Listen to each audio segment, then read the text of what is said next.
He went out from there. He came into his own country, and his disciples followed him. When the Sabbath had come, he began to teach in the synagogue, and many hearing him were astonished, saying, "Where did this man get these things? And what is the wisdom that is given to this man, that such mighty works come about by his hands? Isn't this the carpenter, the son of Mary and brother of James, Joses, Judah, and Simon? Aren't his sisters here with us?" So they were offended at him. Jesus said to them, "A prophet is not without honor, except in his own country, and among his own relatives, and in his own house." He could do no mighty work there, except that he laid his hands on a few sick people and healed them. He marveled because of their unbelief. He went around the villages teaching. He called to himself the 12, and began to send them out 2 by 2, and he gave them authority over the unclean spirits. He commanded them that they should take nothing for their journey, except a staff only, no bread, no wallet, no money in their purse, but to wear sandals, and not put on 2 tunics. He said to them, "Wherever you enter into a house, stay there until you depart from there.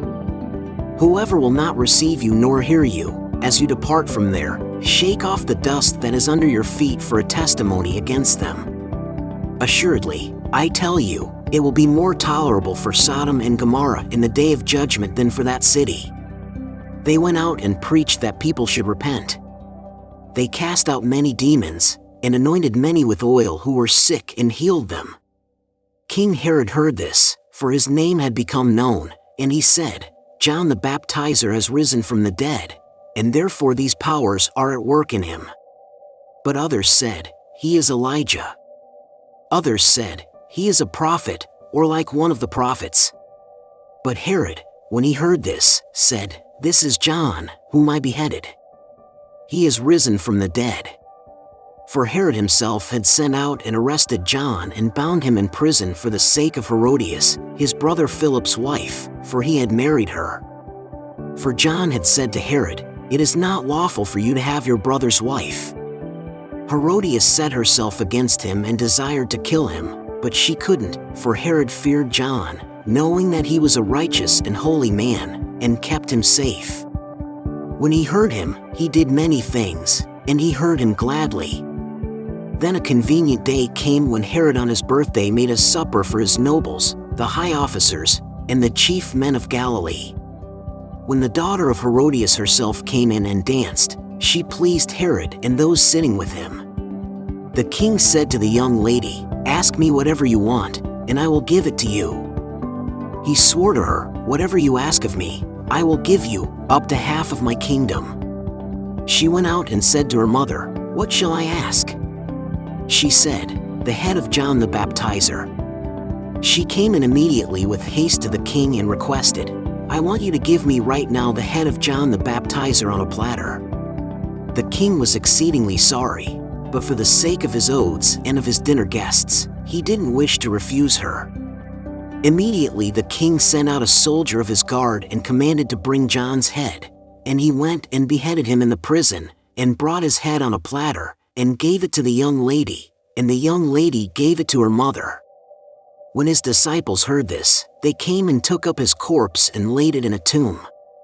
The apostles gathered themselves together to Jesus, and they told him all things, whatever they had done, and whatever they had taught. He said to them, "Come away into a deserted place, and rest a while." For there were many coming and going, and they had no leisure so much as to eat.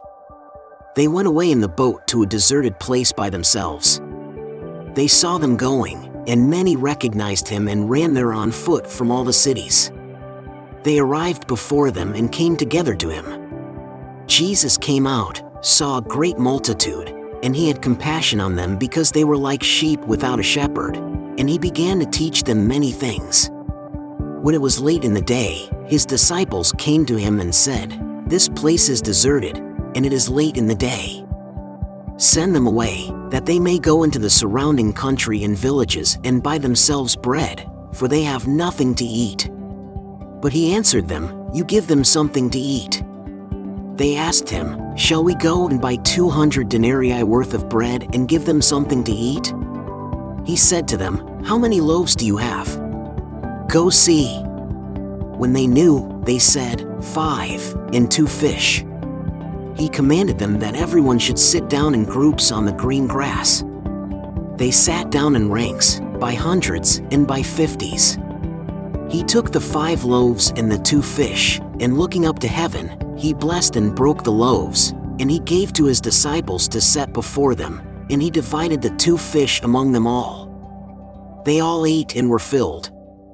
They took up 12 baskets full of broken pieces and also of the fish. Those who ate the loaves were 5,000 men. Immediately he made his disciples get into the boat and go ahead to the other side, to Bethsaida, while he himself sent the multitude away. After he had taken leave of them, he went up the mountain to pray.